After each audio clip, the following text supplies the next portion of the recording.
I had a dream. This is the most infuriating battle of my life. It is a rat. Why is it? What?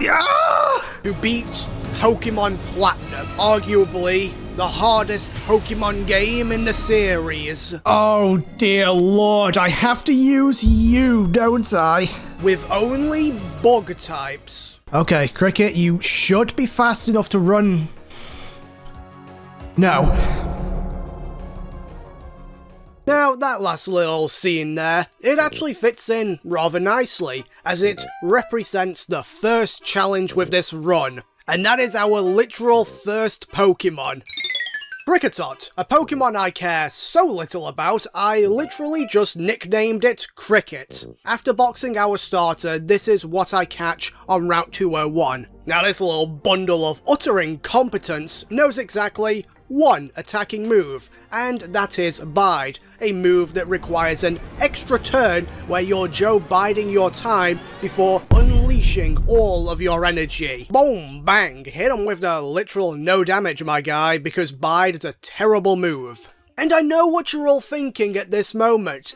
Joe, rare candy pog, cheating base, Well, yeah, normally I would always do that and will be doing that throughout the majority of this Nuzlocke, because all it does is save your time. But in this case, it also kind of eliminates part of the challenge, because it is an absolute struggle to get Cricket to the oh-so-mysterious and unexplored level 10, at which point it will evolve and actually learn a move. But even with a Pokemon that actually attacks quite furiously, I must add, it is still way less than what we need for the first gym. Thankfully, north of Jubilife City is Route 204, where we're able to catch the ever-diverging Wormbull. Now, this is our last encounter before the Rock Gym, so it is imperative that this thing evolves into not that. God no, not that. See, Dustox is many things, and they're all awful. Attempt number 3. Once again, we grind up Cricket, miserably clicking Bide before returning to the Poke Center every 2 minutes, until we're eventually blessed with a Wormbull who actually isn't a total disappointment, and evolves into Silcoon. Now it's time to cook. Upon exiting Jubilife to the east, we're ambushed, attacked by the age-old enemy of the bug, a rock. Now, a rock has 2 Pokemon at his side, both of which are super effective against bug types, Starly and Chimchar. However, the Queen, in all her Monarch Butterfly glory, can actually beat them both relatively easily. Starly just doesn't hit, and Chimchar refuses to use fire moves, yet. Fun fact, I actually chose Turtwig as my starter, so my rival would still have a Pokemon that is super effective against our true starter, though admittedly, a Light Breeze as well would count as being super effective against my Cricket. I just thought this would be a way to keep things fair and dignified. Speaking of which, it's time to maybe cheat. Upon entering the mining town of Orborough, I instantly head over to the grass on the opposite side, as living in this grass is a Machop. And I know what you're thinking. Joe, that is not a bug type. Shut up. I take my Machop into this building and speak with this lady, as she is willing to trade my Machop for an Abra. Now I know what you're saying. Joe, Abra is not a bug. Shut up.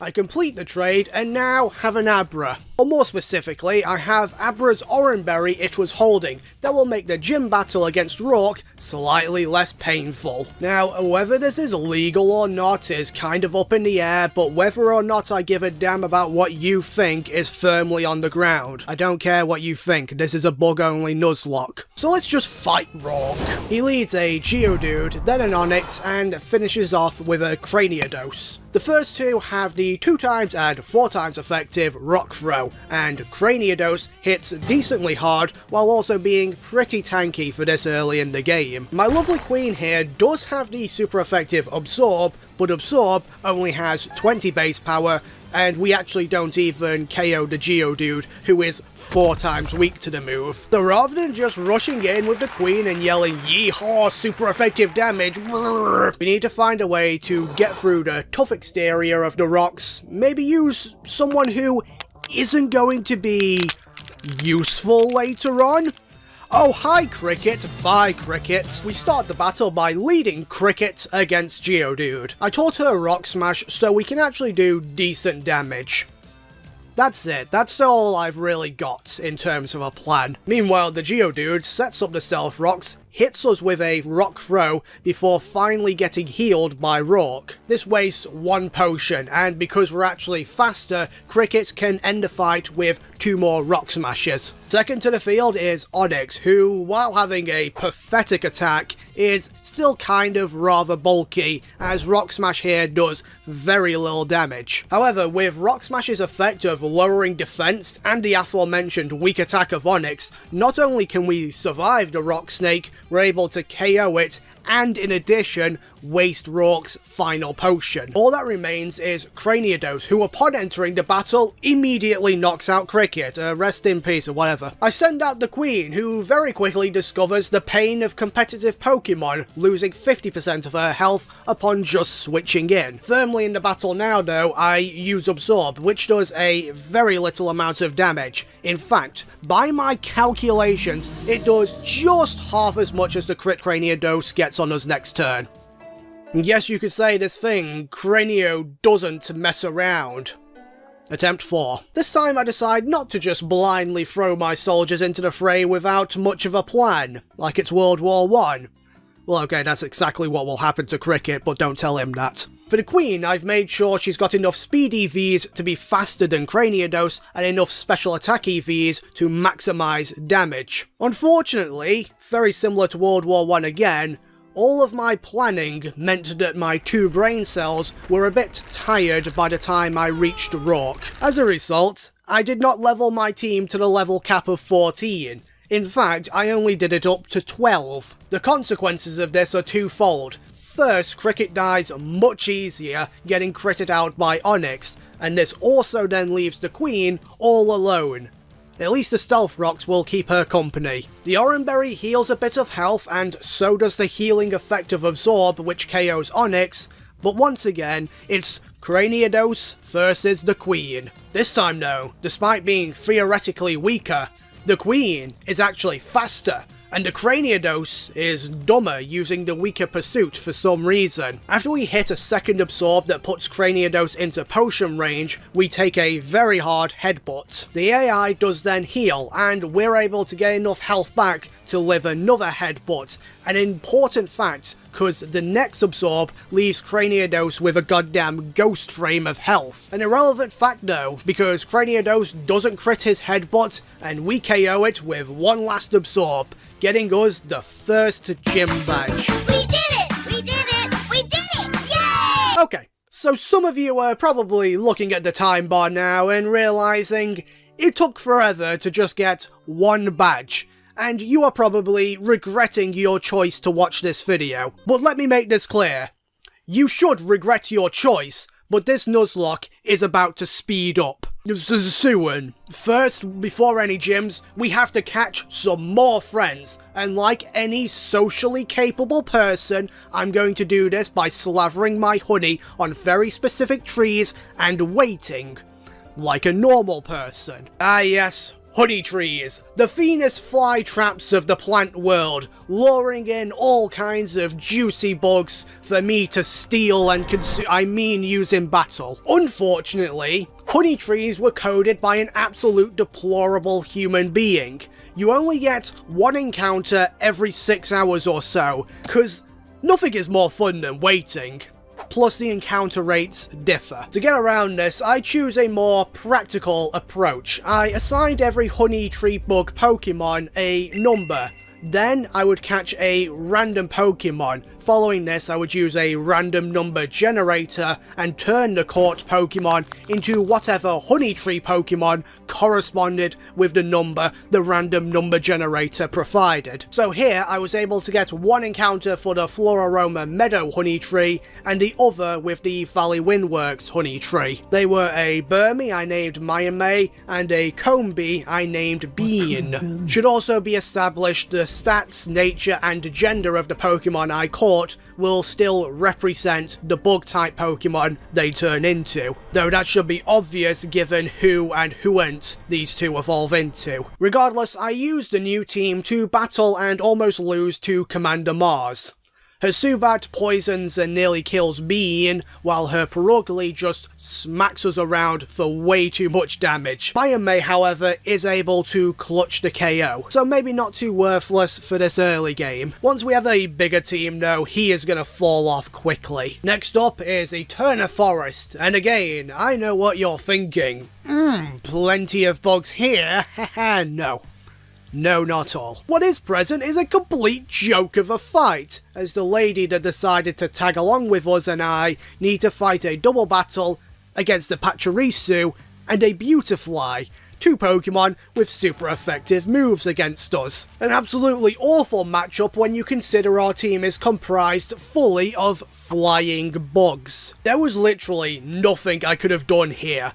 Bean got put into the yellow immediately and paralysed with one spark, while Maname was double teamed next turn with a spark and a gust. Pretty clear that this is bad, so I sack Bean to get a safe swap into the Queen, hoping she can do enough damage to save us. Technically she does, KOing her rival, but in the process, eating one too many sparks and dying to the Pachirisu after being paralysed. This leaves us with literally just Mayame, who's currently sitting at a not comfortable 23 HP. But somehow, he actually tanks a spark, some divine intervention there for sure, and then KOs the worst Pikachu clone Pokemon has ever seen. Thanks to his hidden power, we were able to beat the most devastating battle so far. Oh, and if you're wondering, during all that, Chansey hit 3 egg bombs, and did absolutely nothing else. Thank you, you worthless pink blob. We are down to just one Pokemon. Great. However, a non-sarcastic great is coming in. I said we were bound to get some more in soon, and I am not a liar. Honestly, I'm not worried at all. This team will be full of actually useful bug types in no time. Let's get the first one in now, shall we? Ladies and gentlemen, the fan favourite is rising again. Oh yes, we've reached the next honey tree, and there is but one encounter left to grab. You know him. You're gonna be seeing a lot of him. It's your boy, Heracross! Heracross time! Beetle time, baby! Oh, but that's not all. Remember when I said the Pokemon we catch will keep all the stats when they turn into the honey tree Pokemon? Wait. Adamant nature on that Bidoof. Oh, how the turntables. Yeah, we did lose out on the coin flip, which would determine if we got the Swarm or Guts ability, but I'm adamant the best bug will carry us home regardless. And I can prove it. Cue the music. Well, if it isn't the Grass Gym, getting completely one-shotted by Best Bug. Oh, look at these spooky little things. Be ashamed if something were to happen to them. What do you mean my Pokemon aren't cute? We just one-hit KO'd 3 gyms in a row. That's adorable. Wasn't it actually just like 2 fighting gym, baby? Weak Pokemon. Jim, got him! I've seen better fights in a Jake Paul boxing match. Also, who's this man right here? I don't recognize him. Oh yes, I forgot I skipped a few things for that joke to work. We had to get past a Rock who now has a Staravia and a Monferno, both of which are threatening but manageable with the team we have. I also went to the casino and bought every TM available. See, with access to the underground, you basically have unlimited money, which means an unlimited amount of justification to act like a goblin. Hey look, it's Subway service, don't think about anything else. And of course, we caught a beautiful young lady I accidentally called a man a minute ago on Route 209. Her name is Stabitha the Cypher. After all that and the gym, It's just a bit of Team Galactic nonsense. We're able to get Fly, we go for a wander down south, and then west, and then arrive at the Great Marsh. And living in there is a great dragonfly named Yanma. As you may know, Yanma isn't anything special, but what it evolves into, Yanmega, that's a Pokemon which is actually quite, and it's gone. So as I was about to enter Crash Awake's gym, I was ambushed by my rival A Rock for a third time. And Mr. Rock is actually starting to become rather annoying. For one, the Staravia just spams double team like a lunatic, and the only reason we're able to beat it is through an incredible amount of luck on Maname's behalf. And while Psychic is a good counter for Monferno, it does require us to eat a decently powerful Flame Wheel first, as we are slower. If it crits, we're in a lot of trouble. Oh my god. Okay. That is incredible. We're not actually going to lose anyone. The rest of his team are not an issue, but this battle shows that A Rock can make things go very badly if he just gets a little bit lucky. A few more misses or a crit would have been devastating. In a similar vein, we have Crash Awake, who has a very strong team, and I did actually need to spend some time planning for it, mainly to account for the terrifying power of Gyarados. Thankfully, on Pokemon Platinum, there is quite a handy tool we get to use now. Natural Gift. What this move does is use a berry you're holding and hits your opponent with damage that varies in type and strength based on the berry used. For example, Gyarados here is 4 times weak to electric, so by equipping a Weapon Berry and using Natural Gift, Stabbifer hits Gyarados with a 70 base power electric move, KOing it in just 1 hit. She then very quickly U-turns out on Floatzel, who bites down on Bestbug with a weak Ice Fang. Floatzel is then knocked out with a Brick Break, leaving only Quagsire to face us alone, but Bestbug just uses their own Grass-type Natural Gift, annihilating Quagsire very quickly. This gets us badge number 5, and allows us to witness an explosion. I love this game. We chase the man responsible, beat up his Pokemon, and then get to watch as he runs past the literal strongest trainer in Sinnoh who does nothing. And nothing bad will come of this, I am sure. Instead, I'm given the ability to go and clear the Psyducks blocking my way up north. Not sure why I couldn't just get your Bestbug to, like, convince them to move. I'm guessing using overwhelming violence on sick Pokemon is frowned upon. Cowards. Anyway, we start making our way to Celestic Town, and this path right here, I'd say is one of the first areas where the trainers start getting very much stronger. There seems to be a bit of a jump here, and the trainers typically start kicking my ass a lot more, and because we're stuck with bugs, that's not very good. But at least we're not alone. I mean, this idiot here is also using a Cypher. What a loser. So, fun fact if you didn't notice there, we were speed-tied with Cypher, and on the first turn, it baited me with Slash, which does a lot less damage with Wing Attack, conditioning me to stay in with Mayame. I hate this game.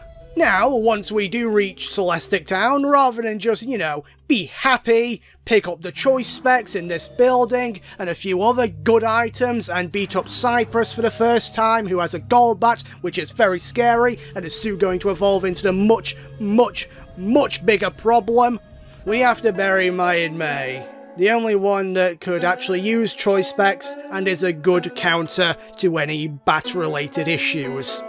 Fantastic. Hey, have you ever considered subscribing to this channel? Because this is a nightmare run and I want to feel validated by the end of it. Speaking of positive things like subscribing, just kidding, it's a Rock, and now he's even more scary than before, because we're down a bug, the Bestbug is still weak to flying, Staravia is now a Staraptor, and Stabbifer is kind of there. In order to win against the Rock, we must create a sturdy and unfaltering plan. Unfortunately, that literally does not exist, and I'm not even joking, I spent well over 2 hours trying to figure one out. In the end, I have to rely on a bit of luck. By having Stabbifer hold a Weapon Berry, we can hit Staraptor for decent damage. The only reason this isn't a one-shot is because it does intimidate us beforehand, lowering our attack. Also, we have to dodge a crit. which we do. Now it's time to do it again. I use U-turn to get a bit more damage off and switch into Best Bug. Normally she'd be wiped off the face of the earth by a Staraptor's aerial ace, but because she's holding a Copa Berry, our Cope is strong enough to survive one aerial ace. A completely irrelevant fact, because Staraptor just uses Takedown like an idiot. From there, we KO it with Brick Break, outspeed and destroy Infernape with Earthquake, and finish off the rest of the Rocks team with little hassle. When I say Natural Gift and reducing super effective damage berries are instrumental to our success, I want it to be clear that it's not an overreaction. Even in small battles, like against this person with a Scizor, just having a bulk berry to hit it with a fire move makes a possibly annoying fight incredibly simple. Not only that though, Stabitha has just laid eyes on what she could soon become. But first, we must get past the ironclad, indestructible power of Steel Gym Man. I honestly can't even remember his name. Hold on, let me just quickly Google it. Oh, it's him. I can't remember it now that I'm recording it, so I never wrote it down. Anyway, we one-shotted everything with close combat, whatever. Who cares? I only care about Stabitha getting her metal coat from the poetically named Iron Island. Oh, and what's that? Well, she's evolving! She's evolving into a Scizor! Off-screen! Damn sure wish I could have recorded this. Oh gosh darn it, I'm such a klutz. Anyway, after some story-related shenanigans involving terrorism and the literal murder of thousands of Magikarps, I'm able to pass through Mount Coroneto and arrive at the snowy side of Sinnoh. Yeah, Ice Gym Lady, not a challenge, but what is a challenge is not over-leveling, which we are about to do if I fight these gym trainers. So just to demonstrate how long ago it was that I actually recorded this gameplay, while editing, I didn't realize that Stabitha was already over-leveled. Yeah, Candace's ace Pokemon, Frostlass, is 44, Stabitha got to 45. Which does actually explain why my options were more limited than I originally thought when I was editing through the footage for the first time. We did see how that wiki guy EscarJoe was able to get out of this situation.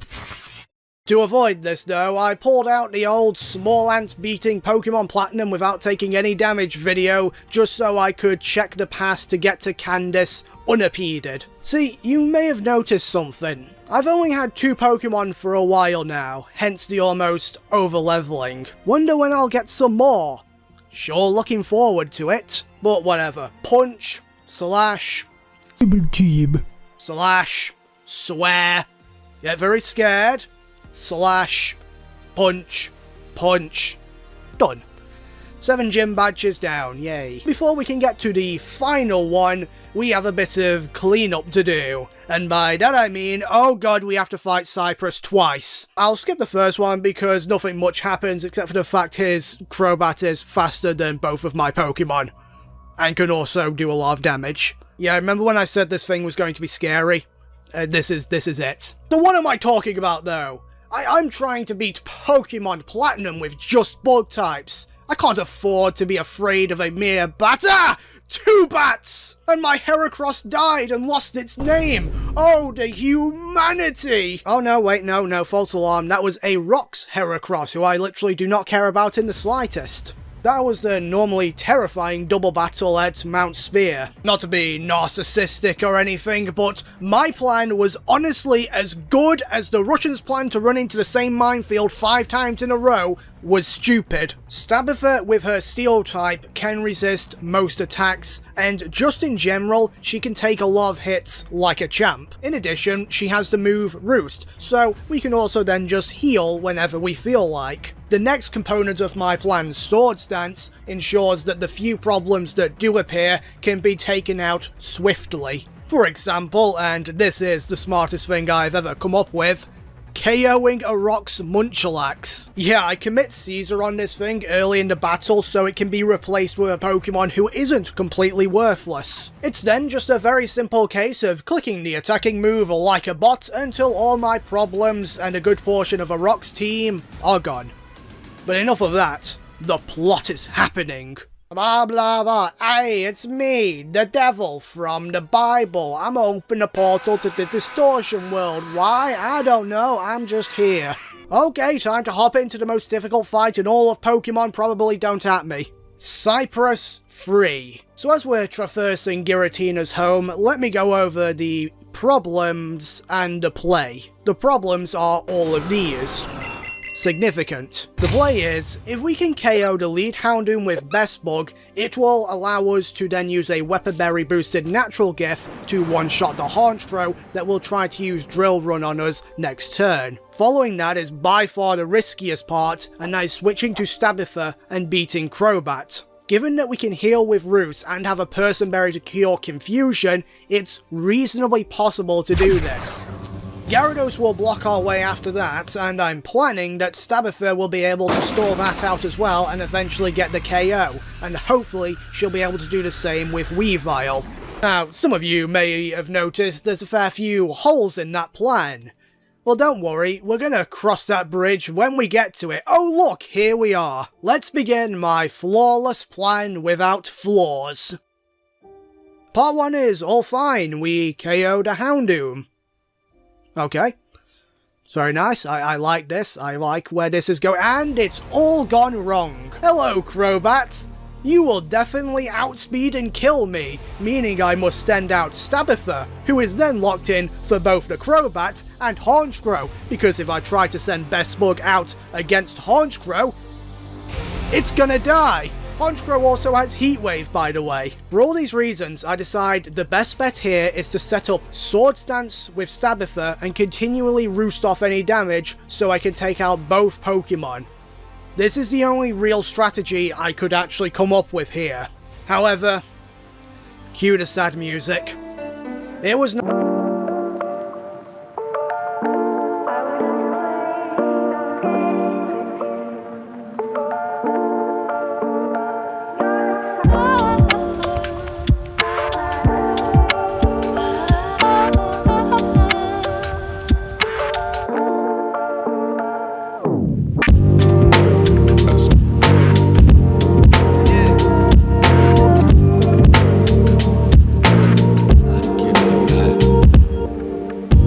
This is actually fine though. We're cleaning the slate, a fresh beginning, and this time we will keep our team alive in attempt number 5. Well, most of it at least. Cricket still dies against Rourke, but against the difficult part of this run, the 2 random trainers with a Pachirisu and a Beautifly, I was able to not lose anyone thanks to Mayonnaise not being a worthless male and evolving into a Trash Cloak Wormadam. And goddamn, is not having a team full of bug flying types an absolute treat. Oh, and also Bean dies at some point, but he was a failure again. Okay, I'm going to do a very disorientating speed up because absolutely nothing happened, and boom! We're back at Cypress Free. And this time it will be easy. Because this time we have a basically full team. Best Bug, who's not adamant this time, but does have the Guts ability. Stab Drew is a male now. Mayonnaise. I still can't remember why I named her like this, but she's awesome. And the King is here. Oh, and if you're curious on what happened to the potential Yanma 2, wow, that's a nice looking Yanma there. I can't wait to, and it's gone. So Cypress with a fully functioning team this time. Let's see the difference. The first part goes the same as the first attempt. Best Bug takes out Houndoom with great swiftness, and Crobat is sent out as a reserve. This time, however, we can use the much bulkier and therefore more secure Mayame to tank hits and retaliate with Choice Spec boosted Psychics, which she is able to accomplish after breaking through Confusion. The Crobat doesn't want any of this and switches out for Honchkrow, who again has the 4 times effective Heat Wave. It was at this moment I just decided to play it safe and sacrifice the King to get a safe switch. But to my surprise, Heat Wave misses. We then outspeed next turn, hitting a very strong Bug Buzz. Surely though now, the King is going to fall. But we have a Cobra Berry equipped, and are able to then survive the Drill Peck, and then finally get off the last Bug Buzz, KOing Haunch Crow, His Highness living up to the title of King today. As a reward, I decide to not simply treat our butterfly like Charles I. He's much more of a Charles II, looking very dapper here, and also not executed to ensure a safe swap into mayonnaise. You may have forgotten about that little fact. Crobat was gonna heal and waste a turn regardless. Moving to the battle afterwards, that was not entirely fun. We're confused off the bat, but are able to break through it at first, hitting again for big juicy damage with Psychic. On the next run though, after not being flinched by Air Slash, we do smack ourselves, and the health we're left with basically means we have 2 more turns to not be flinched or hit ourselves. Came as a surprise then when next turn Air Slash doesn't flinch and we snap out of confusion. Good job, manatees. For this, I am promoting you to not trash, Cloakworm Madame. We are almost at the end of this fight, but there is still a big, scary and blue thing in the way. Yes, all those words describe Gyarados perfectly. And I, Gary, don't want to lose anyone, not even the king for the safe switch. And you know what this means. He's about to do something stupid. I switch on the spot to Best Bug. What could go wrong? Oh no. Oh, please don't crit, please don't crit, please don't crit. Oh, please, God, don't crit, don't crit, don't crit, don't crit, no crit, no crit, no crit, no crit, no crit. That's, no.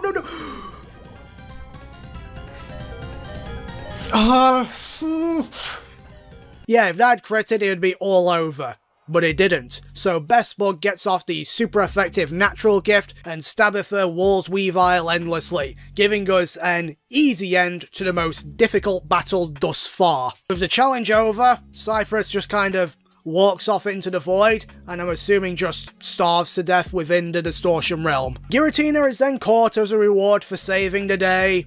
I leave the Nightmare Dimension behind. We one-shot all of Falconer's Pokemon with Guts Boosted Earthquake on Heracross. Life is good. Until I remember the Elite Four exists. And Victory Road, which I despise even more because it's horrifying. It's genuinely a nightmare. I never know what trainers have what, and they're always really, really hard. Editor, put in some, of the more difficult fights here. I can't be bothered. Anyway, the Elite Four and the Champion.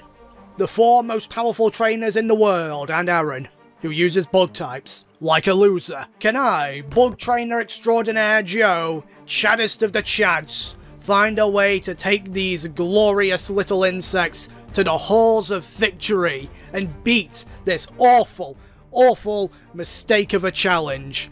Let's find out. It was down there that the body was put into the canal. I said, let's find out. Aaron is the first hurdle. He has bug types. I have Aerial Ace and Earthquake. So the incredible disappearing artist formerly known as Yanma, Drapion, our long-lost brother, what could have been, and Stabdrew's nephew are all taken out in just one hit. Bertha is the second member of the Elite Four. She likes ground types. Best Bug likes the idea of her being in the ground. Whiscash, Gliscor, Golem, Rhyperior, and Hippowdon are no match for our power. Nor is Flint, the third Elite Four member. He is partial to fire types, theoretically bad, practically useless. Best Bug has Earthquake and is faster than Houndoom, Flareon, Rapidash, Magmortar, and Infernape. The battle was barely worth the effort of clicking my button. Finally, we have someone who poses a bit of a threat. We don't actually have any super effective moves that can cleave through his team. Well, we technically have one, it's called Mega Horn, but I'm not about to rely on a move that can miss. What am I, a competitive player? Someone that plays fairly? I think not. I have a better idea. Sacrifice the weak.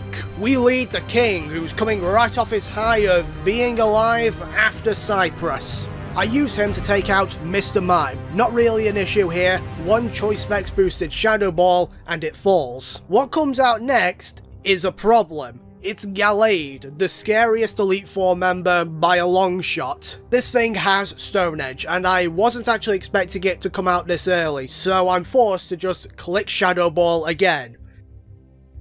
It does not kill, and Gallade sends the king to Valhalla on the very next turn. Soar high, your highness, you will not be missed. Because in return, I get a free swap to Stabdrew, who KOs Gallade with Iron Head. Alakazam is sent out next and does the impossible by connecting with Focus Miss, doing a lot of damage. Not as much as a second Iron Head does, however, and Two Spoons McGee is now also defeated. Then Espeon arrives, and to my shock and horror, it's actually faster than us. We barely survived a Psychic before retaliating with a third Iron Head that leaves Espeon with a sliver of health. I then make a crucial mistake. I use Bullet Punch, forgetting that Lucian's just going to use a full restore, and because Bullet Punch isn't actually a 2-hit KO, we're in a bit of trouble now. But I don't really have much in the way of options, because they're all dead. Yet, it's actually not that bad. Neither of these two are going to be important. Yeah, Stabdrew is awesome, is there. All that matters though is that Best Bug must live. So it comes down to a choice of preference. And Stabdrew is cool, so I send out May. It's a very slow and painful process, but eventually, Iron Heads win us the battle, but not the war, as that can only be done after Bronzong is eliminated. Again, not a problem. May has a fire natural gift, which does not do a lot of damage. But it is chip damage. Afterwards, she is hit by a crit earthquake, and I know then that she cannot be saved. And I bid farewell to one of the worst names I've ever come up with in a Nuzlocke. R.I.P. You. I send Stabdrew back out, who can hit a significant amount harder with his own natural gift, and our Fiery Berry is able to leave Bronzong with again a sliver of health, getting kind of annoyed with this. Well, this was a waste of time. R.I.P. Stabdrew, I knew thee well.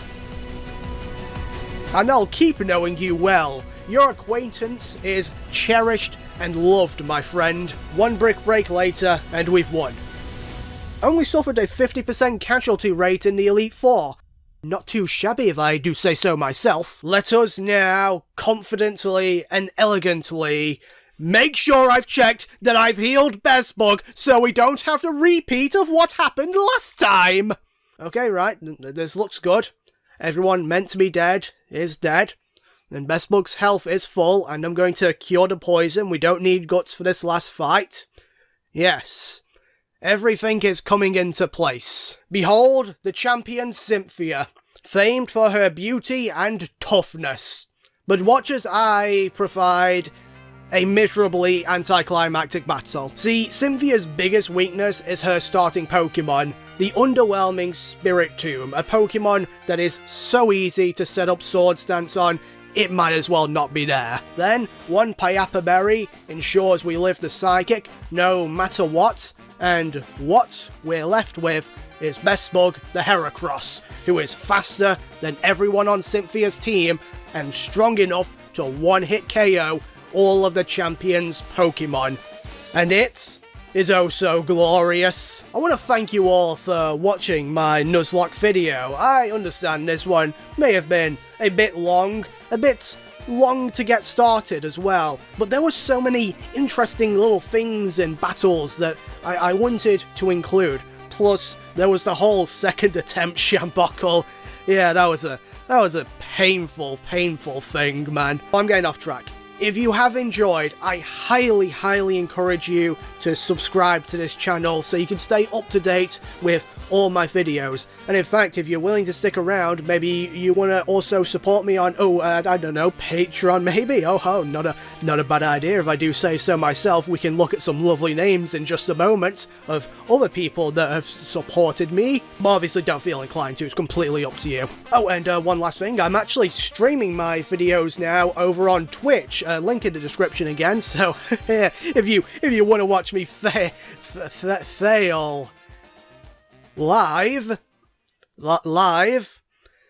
the opposite of Best Bug, you can do that by just heading over to Twitch. I stream Saturdays and Wednesdays. I might do a little bit more. I see the issue here. All those close combats lowered my defense to the point we were weak enough to be KO'd by Lucario's extreme speed. How unfortunate! Okay, in situations like this, it is imperative that we do not panic. Ah! Man, should have had something with natural gift. Right, well. Brick break. Ah, you little bitch. Please, I don't want to go through this nightmare again. Don't you dare crit me. Give me hope. Give me strength. 67. Do we live another one?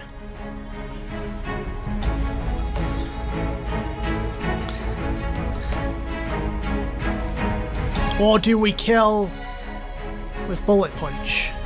Time to do some math. We got to 60 effing 7. Hold on. Did 96 damage. Bug, you bitch. That was the highest roll it could have got. F you. So we actually do live that. Unless it crits, obviously. Dabdrew, you've been in the shadow of the best bug this entire playthrough. It is time for you to step into the light. Don't get critted. Oh, actually, I didn't do defense. You actually might not live another one. Hold on, Stabdrew. Let me just... Okay, don't make a difference. All right. Stabdrew, now is your time. Just don't get critted. And it's all over. Just don't get critted. You just have to don't. Perfectly planned. Not a single error was made in the last 2 fights. I won. And it's just that easy. No issue at all. If you want to support me again, Patreon is just in the link down below. And here are some lovely names. Ooh, look at them. Read through them. Appreciate their glory. They are incredible. And that is about it. I want to thank all of you that have made it this far. You in particular, you're my favourite viewer for making it this far and hopefully enjoying yourself in the process. Tell your friends, tell your family, I beat a hardcore Nuzlocke with only bug types because I'm awesome, yay. The ironic thing is my pain has only just begun. Oh, and if you're wondering, by the way, this piece of art I commissioned from my friend slash mod slash artist Neo. You can find him in the Discord if you want to go and say hi. But once I got it, I realised in the process of them drawing it, I'd already edited like that scene together. So I just thought I'd shove it here at the end because I didn't feel like deleting all my work. As usual, my planning is flawless. Once again, hope you have enjoyed. Subscribe, like, notifications, all that good stuff. And I hope to see you in the next one or on the next video on the main channel, whichever.